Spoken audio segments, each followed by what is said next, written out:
Hanging out here at Oswego as the plume from the nuclear plant goes overhead, and I understand that made for a little snow this morning for Joe Garafolo. Yep. That's who's in front of us right now. He's been racing for 23 years. Right about a win a year is probably about the average if you did that all together. Did not run a full season last year, finished 10th in points, but did get his first win in 6 years.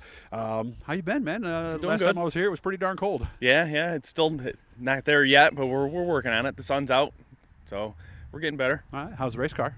Almost done. We just put the motor in. We just got back, and we just did the first cycle on a break-in on it. So got another week or so. I'll have that all ready. All right, and I understand there'll be a second car again this year. Yep. With two drivers. Two drivers, yep. Clayton's going to run a couple shows here and there, and then my son's going to start racing this year. Has he been in it yet? He has not drove it yet, other than just around the yard here, but we're going to work him in real slow. All right, so how do you do that? How do you work him in slow? Well, we're going to set the car up pretty tight to begin with and just kind of hold him back for the most part. Let him stay in the back until he gets comfortable feeling it, until he can find a good groove, be consistent, and not be in anybody's way and not cause any problems for everybody else. Yeah, because that'll force him to use the brakes, go to the bottom, and basically hopefully just get used to the sliding and all that kind we'll of work stuff, on right? each week, just get faster. That's what you start off with, and then once he's able to keep up, you work for top 10s, you get top 10s, you work for top 5s. Okay.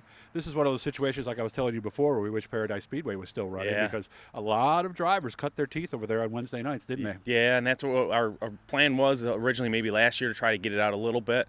We ran a couple different problems that didn't allow us to get there.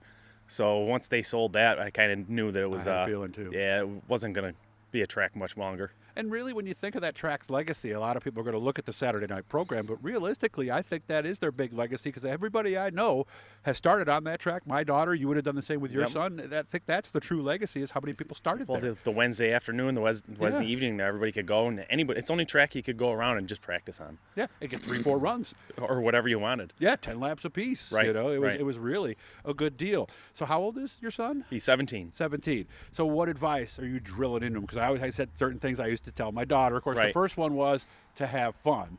What are the other things you're going to drill into his head? Just be consistent. Don't be erratic when you're driving. Okay. Hold your line. Right, hold your line. I've been showing him stuff, trying to teach him on getting in the car and feeling weight transfer, what that's like in these cars. Just easing on the throttle, learning how to just maintain a line. Yeah. There's so many guys who race with that go from the inside to the outside to the inside. We call them windshield wipers. Yeah, they're all over the place. And some are doing it on purpose. Yeah, but guys that do that, you're not fast. No. You know, and I tell them that you want to slide it around, but in these cars, the straighter you can keep it, the faster you're going to be. Right. Everybody thinks throw it in broad slide, but then you lose a lot of speed. Right. You look cool sliding and lifting the left front, but you're not fast. Yeah. What's the old adage? It's not how fast you go into the corner. It's how fast you can come out of it. Exactly. Yeah. So that's another thing I'm sure that you're doing at this point. So Clayton will kind of be the research and development driver almost? Yeah, he's going to be running his Sportsman, I think, at Fulton on Saturdays. Okay. So if he's free and he doesn't feel like doing anything or racing or whatever, he can come and race with us. Okay. If we have any bigger shows, I think we'll have him in the car, better chance at maybe stealing a win. Mm-hmm. I think if you took down some trees back here, I think you could make a little... Maybe an 8th mile or something, right? We've started a little bit of bulldozing some stuff around. So we are thinking about that. Okay. Well, we got go-karts and all kinds of junk out here, so. Is a go-kart a similar feel to a Mod Lite? No. I wouldn't think so because the rear engine and everything, right? Yeah, that and just the suspension on a Mod Lite. Yeah. We really do lean over a lot in these now. More than before. Yeah, they lean to the right front, to right rear a lot. Yeah, and go-kart, there is no suspension. Yeah, there's nothing. The tires are the suspension. You just bounce around. But wouldn't that at least get you used to the counter steering to some degree, right? Yeah, as long as you can drive it sideways. Like the go-kart I had here for him, we put some suspension in it, and I put slicks on it and let him run in the grass. Oh. So he would throw it around a little bit there? Yeah, you could drive it. Yep, you could drive it sideways for a while.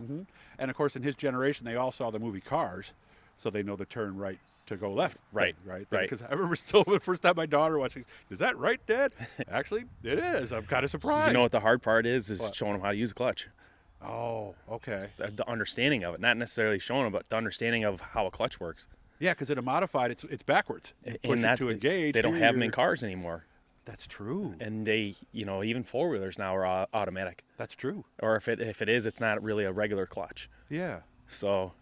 Huh. So he never got on like a 125 or something like that? Nothing that would needed, be the feel he would need Nothing right that there. has needed that feel yet. Okay. Yeah. So how do you fix that? You just got to just stall it drive out a few Yep. times, right? Yeah, I told him before he starts, we're going to be out here up and down the driveway a lot, and then once he gets it figured out, we'll put him over there on a hill and see if he can get it up the hill.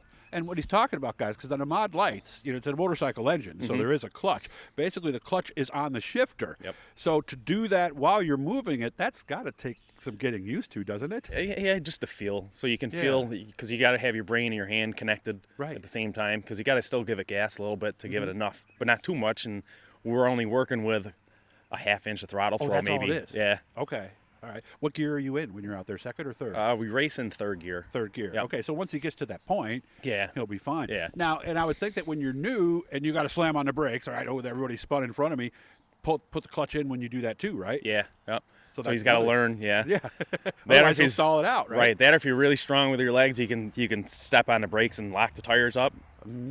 And ride the gas a little bit, but then that's hard to do. No, right. Not everybody can do that. Yeah, I tried that a few times in the Saab because I didn't want to have to shift. And you reach a point, you're pushing down so much on the brake, I just can't do it anymore. I got to shift. So. I know I've been hit a couple times and spun out, and I just stand on the gas and turn to the left until I can see what's going on, and then go from there. But makes sense. Yeah, I've been doing it a while, so I have the ability to kind of slow things down when crap happens. How are your nerves going to be as a dad? I don't know. We're going to find that out. Okay, so we have no idea. No idea how that's going to work. Yeah. Okay. I know watching them play sports and stuff, it gets pretty intense just watching, And yeah, but this is it's a little different. So we'll see. A little different than letting a goal go by or having somebody steal the ball from you. Right. So, right. Because those things can tumble and stuff like that. Are you afraid a little bit for it? Not really. I think it'll be fine. Okay. We're a pretty physical family to begin with, so we do all kinds of sports. Doesn't matter what it is. Yeah, we don't care. Okay. Yeah, we throw our bodies in front of a lot of things. So good. What's going on at Garafolos? I was just over at A&P and visiting with Mike Silliman earlier today. Boy, everybody thinks that's a drag strip, that street right there. You in front, hear it there? They? Yeah. It seems like every other time the light changed. Oh yeah, you hear them all revving up and taking off. Yeah. What's everybody buying right now? Because the college kids are still here. Yeah, kids are still here. We have the shutdown going at the nuke plant, so we get a lot of business from that. I'm surprised that helps you. I guess I thought guys would buy lunch there and bring it to work. A lot of these guys are from out of town. Most of these guys are from out of town, so they live in hotels. So they're out buying lunch everywhere. Oh, so with nothing to make food within the hotel, right? They come by your place. Yep. All right. What's everybody buying these days? They get a lot of subs.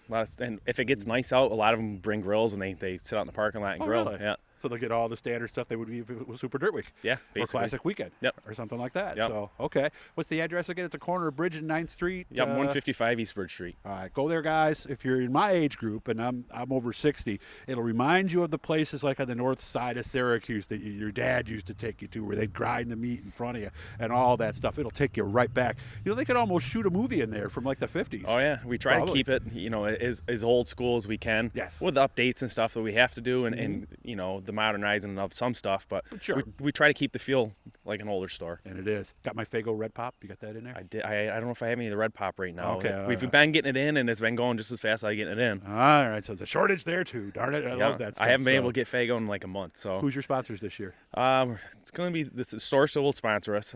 Working on a few other ones here. We're a little limited this year. A lot of the guys we've had are gone, out of business and stuff that have changed, and so we're working on a few we might have by the middle of the year here, beginning of the year.